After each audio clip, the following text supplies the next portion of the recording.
Okay. Hi, everyone. Welcome to today's Career Chat. I'm Krista Harmon, and I am a workforce development consultant with the Kent Intermediate School District, and I'm so glad you're here. And I have Morgan, I didn't say how you pronounce your name, It's Morgan. Jarema. Jarema, and Yes. she is a journalist. And welcome, Morgan. We're so glad to have you today. Thank you, Krista. It's good to see you. Well, Hello, everyone. yes, and everyone. So we're going to give folks a chance to ask questions, but to really start us off, Morgan, I'd like to take you back to when you were 15 or 16 years old in high school and people start to think about who they are, what they want to do. Were you thinking you'd grow up to be a journalist? Tell us what you were thinking at the time. You know what? I was not great at school, but the classes that I did the best in were English. All I wanted to do with my free time was read and write. My parents did not talk to me at all about careers growing up. College was never part of the equation just because of my family situation. And so I waited tables until I was almost 30 years old. I took classes at GRCC as I could afford them when I was waiting tables. And I took every class available in reading and writing, still not even thinking I was working toward a degree or working toward a career. Still waiting tables. The Grand Rapids Press, which is what MLive used to be, and it used to come in at your front door every day, or you would go to a newspaper box and pick it up. The Grand Rapids Press used to have a section called Perspective, and they would invite people on Sundays to submit an opinion piece of their own. And so I wrote an opinion piece for the Sunday section, and the editor of the newspaper called me and said, "What do you do for a living?" At the time, I had just left waiting tables and I was doing data entry, second shift data entry. I think my shift was like 4 p.m. to midnight, and I would come home and cry every day because it was boring and awful. And again, I would just escape into books and escape into my own writing. So that is how my career started. I went down and talked to some editors, and they made me what's called a stringer. And I worked freelance for the Grand Rapids Press for 14 years. And I made quite a good living at it.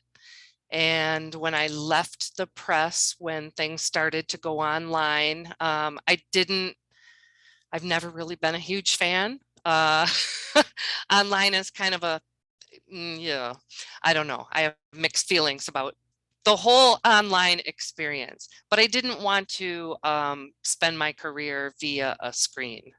As I'm saying that right now. And so I taught journalism at Grand Valley State University for 5 years. And I did that during the last 5 years that I was at the press. So that was really fun, being able to come in and tell my students what I was working on and have them give me input as I was working on certain things. Then I went to Kent District Library and did communications for them for a while. I thought I would try something completely different, and I did, and I wasn't really thrilled with it, but I loved the library because I got to leave with a bag of advanced copy books just about every Friday. And Kent ISD, I found out from one of my former Grand Rapids Press editors that Kent ISD was starting an online school news site called School News Network. And he invited me to come join, and I've been there ever since. Well, I love it. And there's so much I'm going to dig out of that. It's so fascinating to hear that your career started that little bit later and that you didn't have that early direction. And that's such an encouragement to young people if you feel like you don't know. Yeah. But when you look back at high school, and obviously your family, that's a big influence in us. What would you recommend to young people that maybe don't have that encouragement from their family to pursue training and education? Is there anything that you would recommend that they be doing now that maybe you wish you would have had looking back? I don't remember any career aptitude stuff in high school, and I am So the main district that I'm reporting for right now is Northview, and they are huge about career exploration.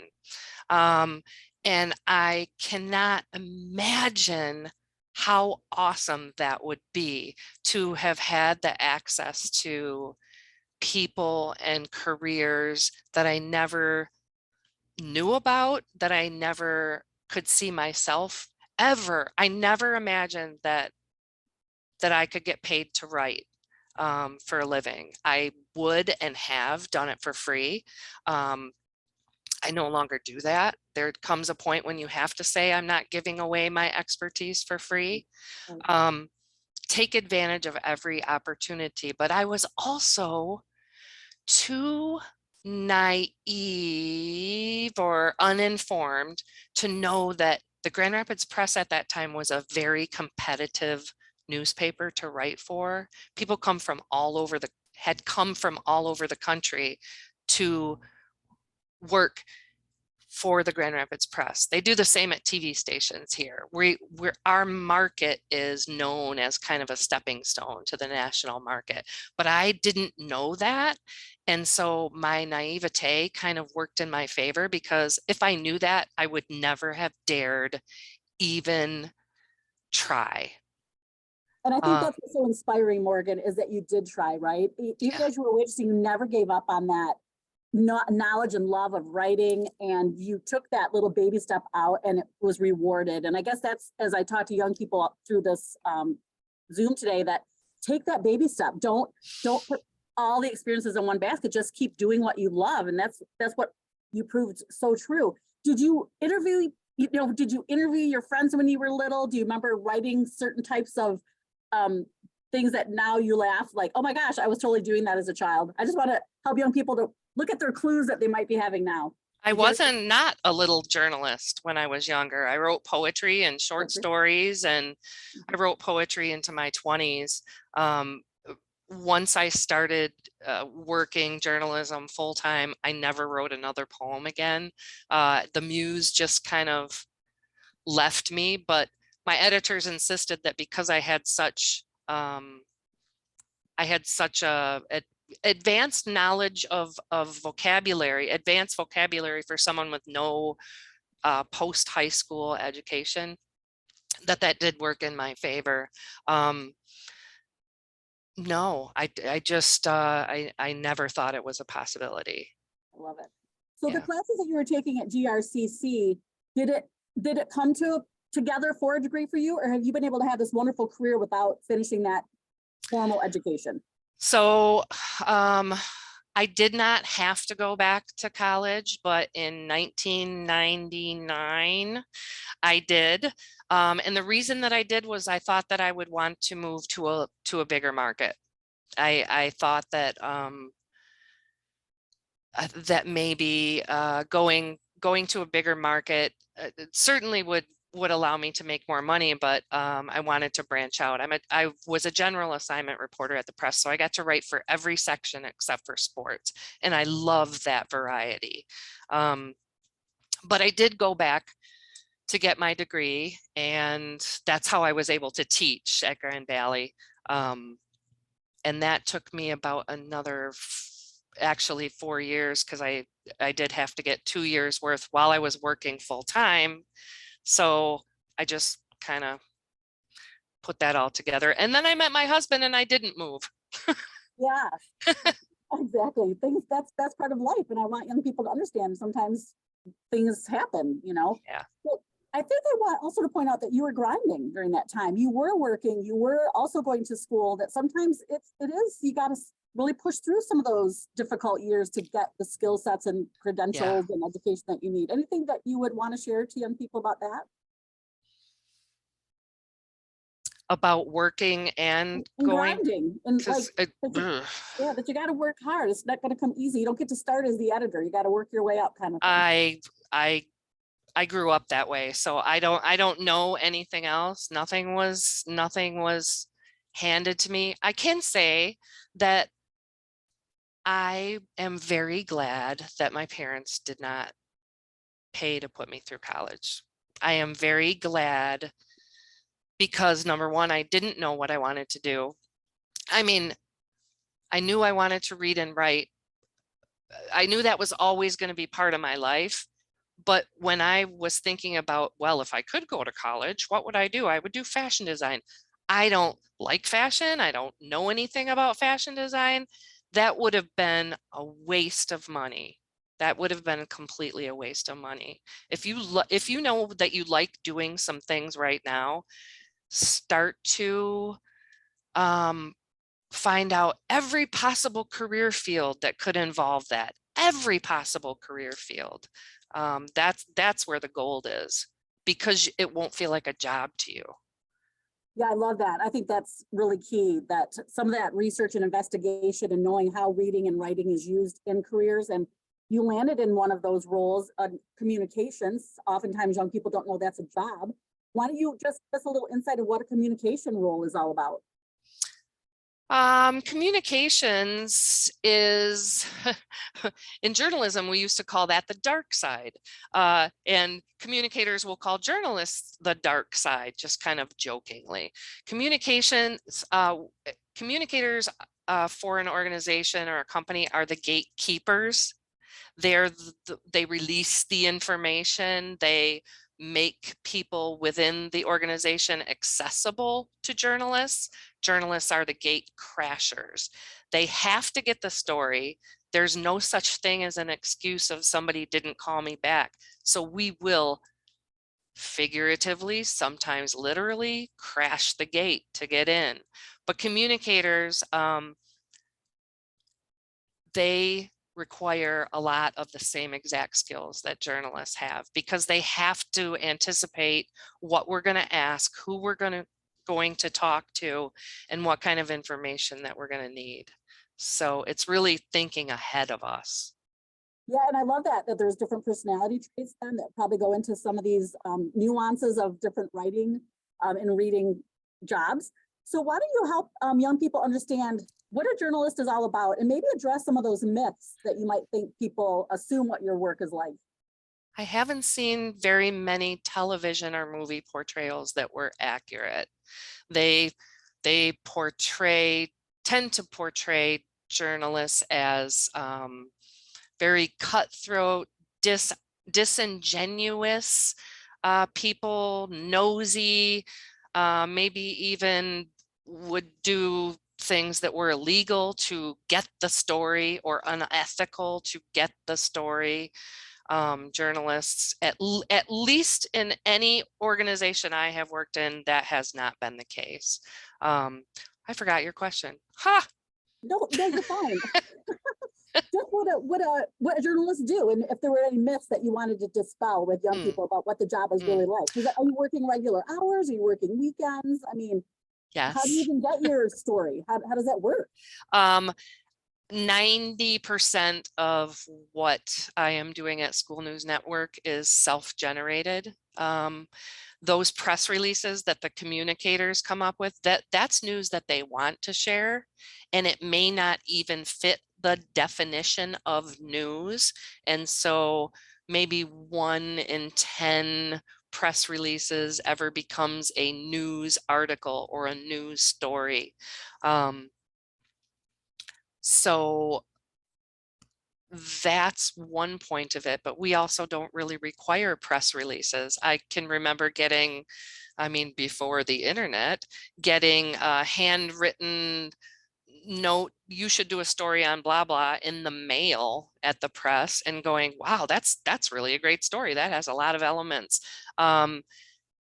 When I was teaching, the impression that most students had was that they could find all the information for a story on the internet, and that is not how journalists work at all, um, even today, especially when you're talking about local news. You have to physically go to the source. You have to talk on the phone. I do some texting with high school kids who are just more comfortable. Um, I wouldn't say giving me a quote, but they're more comfortable chatting via text. And then I can quote from that conversation. with their knowledge and their permission, of course. Um, but you have to go and get the information. Journalism is what you see with your eyes. Um, a lot of times we'll hear from teachers that we did something in class last week and it was so great. And so I wrote down a little summary and I got some quotes from the students and I took some pictures. Can you make that into a news article? And I go, no, I wasn't there.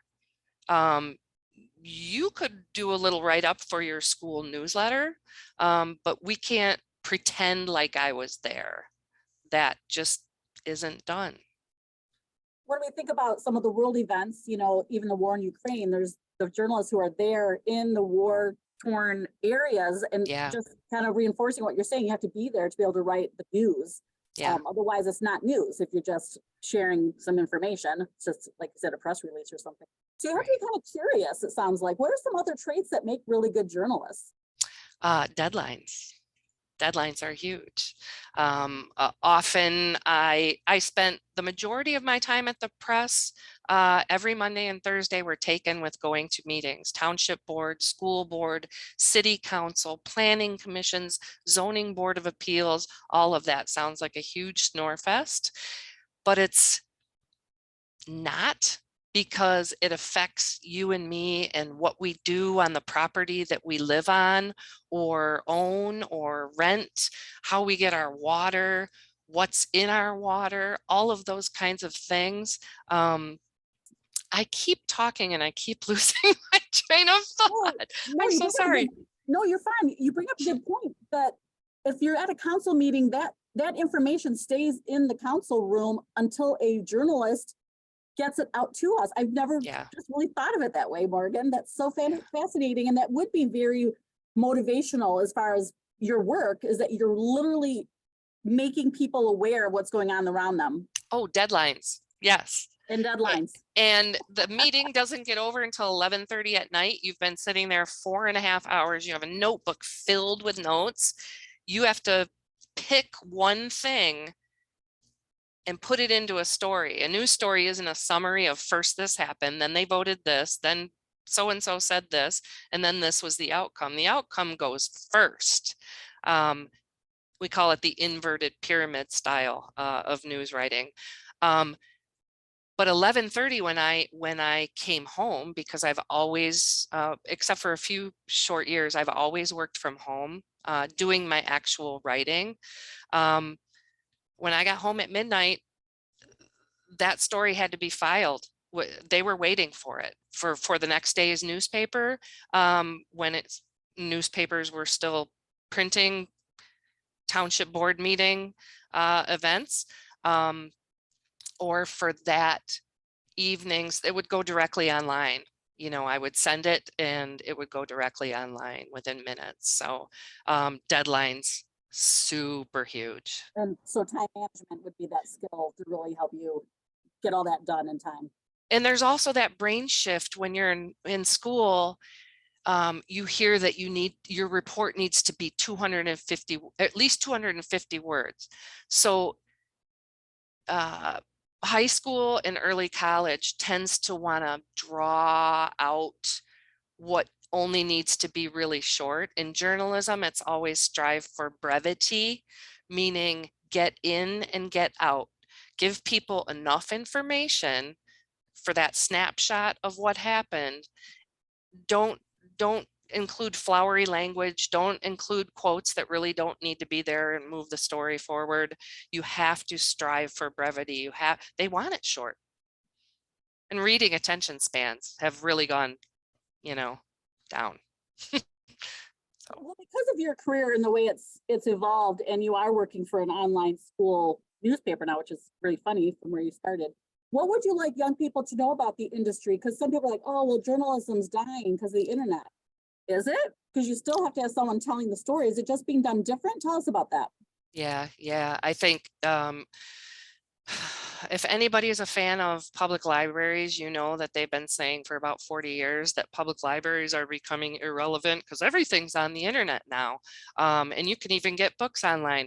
If you go to any local public library, they're packed. They are community hubs. And I think genuine journalism is still very needed. Um, Media does not have reporters in every township board meeting anymore, and every city council and every zoning board of appeals and school board meeting. And people aren't finding out what's really happening in those. People rely on that kind of first person information, hopefully from an unbiased source, like a journalist, somebody who's paid not to have an opinion either way on what they're reporting on. I had a lot of students when I was at Grand Valley who said, I'm going into social media. That's going to be my career, or my career is going to be in communications, and journalism is a completely different thing. And I would say, no, it isn't. If you're going to be communicating with journalists, you need to know the way journalists think and work. And with social media, brevity is still really important. And journalistic norms like the Associated Press style book are still, they're still the Bible for journalists and should be for communicators. The good ones know about it. Yeah, absolutely. Well, thank you Yeah. for sharing a little insights on that. What would you recommend to young people that just know they were like you, they love to read, they love to write? What could they be doing now to develop those? Should they be doing some blog posting, to develop content and get in the habit? Volunteering for a nonprofit and helping with newsletters? Anything you would suggest just from your life experience that might help a young person start to clarify a direction? Yes, all of those things. Absolutely. Even if it's the church newsletter, practice your reporting skills, read the news. I had never taken a journalism class before I started writing for the newspaper, but when I was on my break waiting tables, I always worked the breakfast shift. So I got the Business People's newspapers when they left after they had breakfast in the morning. And I read it because I would read a cereal box if it was in front of me. That's just how I gravitate toward the written word. Um, and so I would say that try to get clips, get published anywhere you can. If any people are listening who are students in Kent ISD, we want you to write for us. So you can get a hold of me through schoolnewsnetwork.org, and let's have a conversation about you maybe doing some writing out of your school that we would publish on School News Network. If you want to meet people for coffee who you admire, ask them. That's a great thing about the internet, is you can connect with people you admire and they write you back. That's crazy.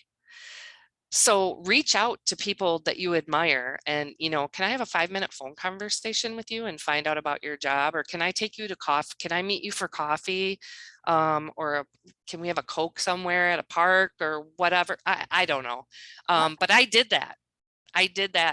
Before I was even considering journalism. I actually took 2 people from the Grand Rapids Press out to lunch just because. What a weird young person I was. Well, it's so fun as a career developer to hear some of the steps that you were taking that you weren't even aware. I love it how they were coming together. And that's such an encouragement to young people. That's what we're modeling with these career chats is informational interviewing. That's what we're asking Morgan about. If you have a career idea or you're just not sure what you want to do, just talk to people, ask about their stories. You're going to glean really important information, just like we are with Morgan. I mean, I learned what a stringer was today. I didn't know what a stringer was, but you need to know if you're going into this, what a stringer is, the lingo of freelance, right? Yeah.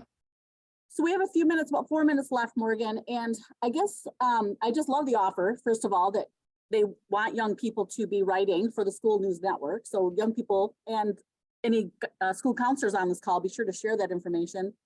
Some of the things the schools are doing is working on what they call soft skills, teamwork and communication.